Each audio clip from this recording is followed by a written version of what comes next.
Incandescent lamp. History. Humphrey Davy. The first incandescent electric light was made in 1880 by Humphrey Davy, an English scientist. Humphrey Davy experimented the electricity at naimbento niya yung electric battery na kung saan kinonek niya yung wires sa battery and a piece of carbon at nagpo-produce ito ng light na tinatawag na electric arc. Joseph Wilson Swan. In 1860, the English physicist Joseph Wilson Swan was determined to devise a practical, long-lasting electric light. Dinemonstrate niya din yung bagong electric lamp in England. Mayroon siyang na-observe yung carbon paper filament ay gumagana ng gusto pero ito ay madaling masunog. Thomas Alva Edison. The inventor Thomas Alva Edison experimented with thousands of different filaments just to find the right material to glow well and be long-lasting.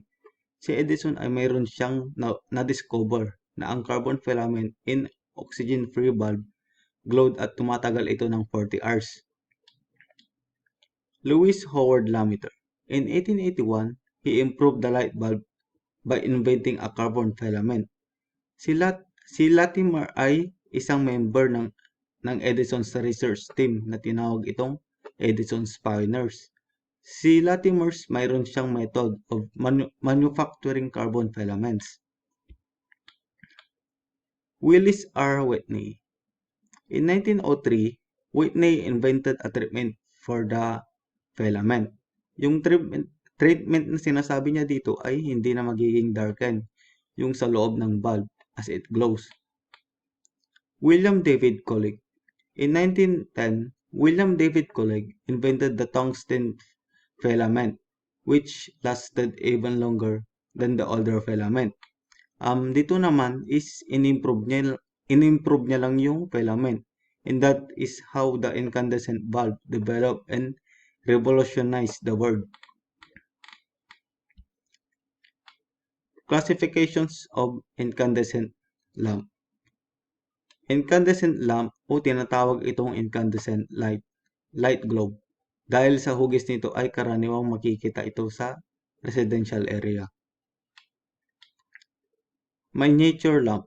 Ito ay ginagamit sa automotive industries to include tail light at headlight at karaniwang ginagamit ito bilang flashlight. Ngunit bihira na lang ito gamitin. Photographic lamp. Ito ay ginagamit ng mga photographers. Working principles of the incandescent lamp. An incandescent bulb works on the principles of incandescent, a general term meaning light produced by heat. In an incandescent type of bulb, an electric current is passed through a thin metal filament, heating the filament until it glows and produces light. Yung incandescent bulb ay mayroon itong tungsten filament na gawa ng spiral turns, contact wires, support wires, glass support, electric foot contact, and glass bulb na nagfi-filled sa inert gas. Incandescent bulb typically use a tungsten filament for its extremely high melted point. Yung tungsten filament sa loob ng bulb ay umaabot ng 4,500 degree Fahrenheit. Ito yung dahilan kung bakit sobrang init ng bulb kapag nakaswitch ng matangkal.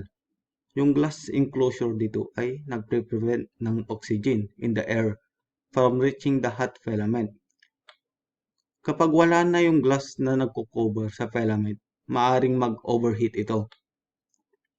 This is an elegantly simple system and it works quiet while as producing light is perfect for a wide range of applications, cheap and easy to manufacture, and it's compatible with either AC or direct current. Pros of incandescent lamp.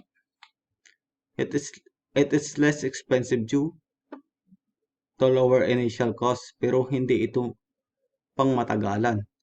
It produce warmer color, hindi masakit sa mata. It generates relatively high light voltage. It is easy to install kumpara sa fluorescent lamp.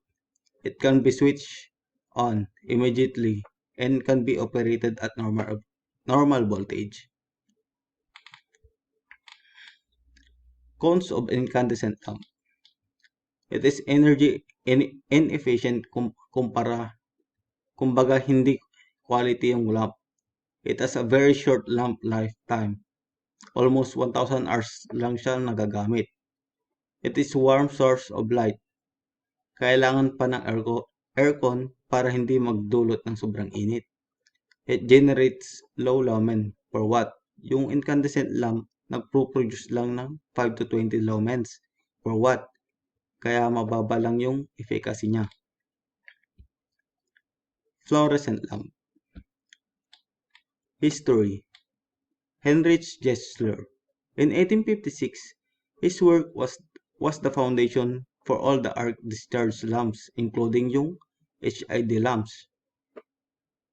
Siya kasi yung kauna-unang nag-aral ng arc tube.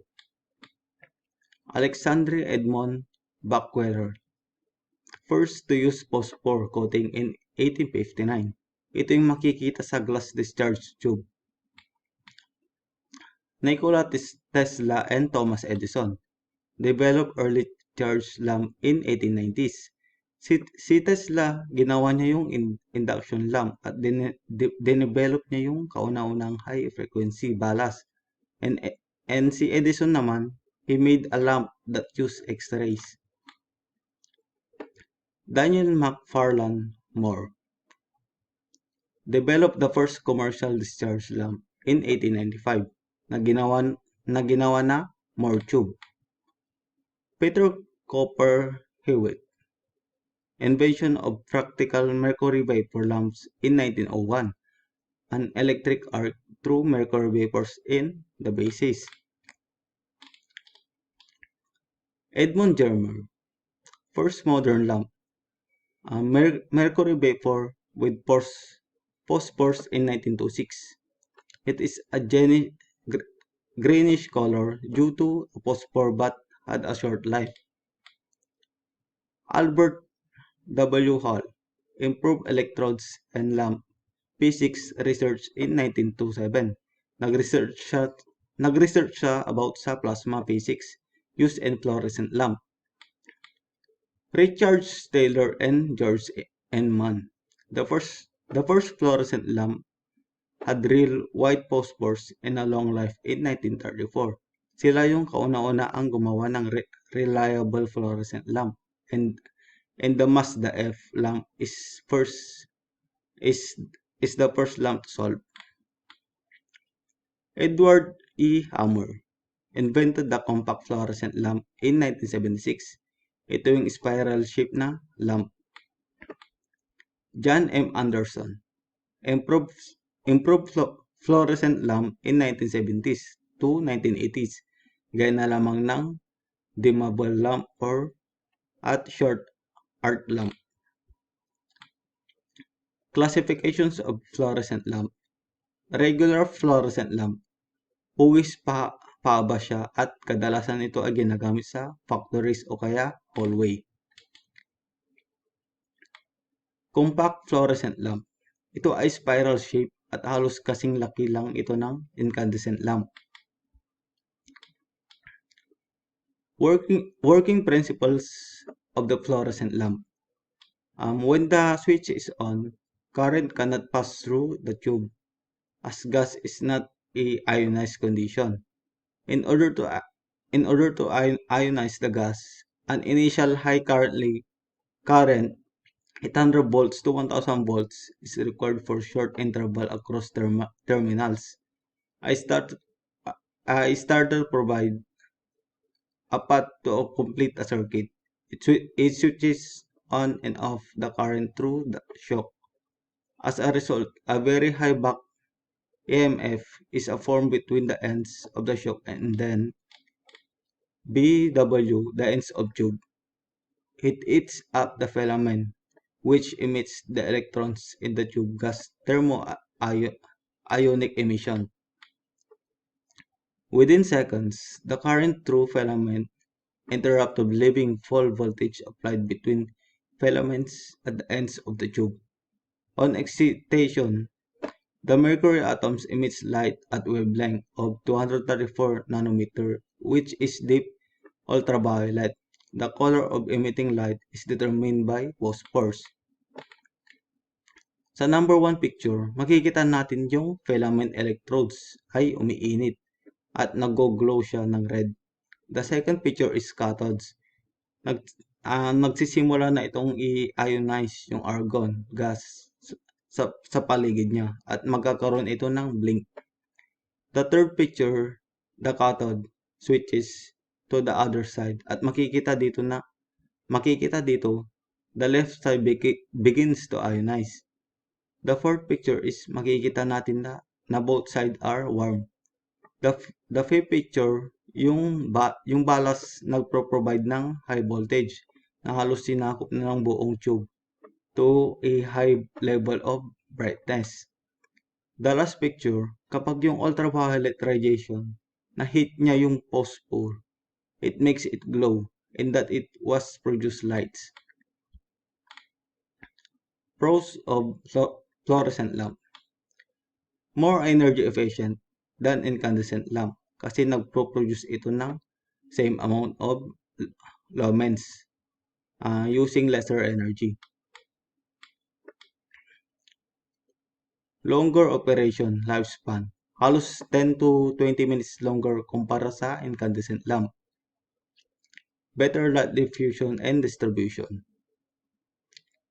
Less heat emission. Cons of fluorescent lamp. More expensive. Health and environmental issues. Kumbaga, yung kapag nabasag yung bombilya, meron kasi siyang mercury na nakakapekto sa ating katawan.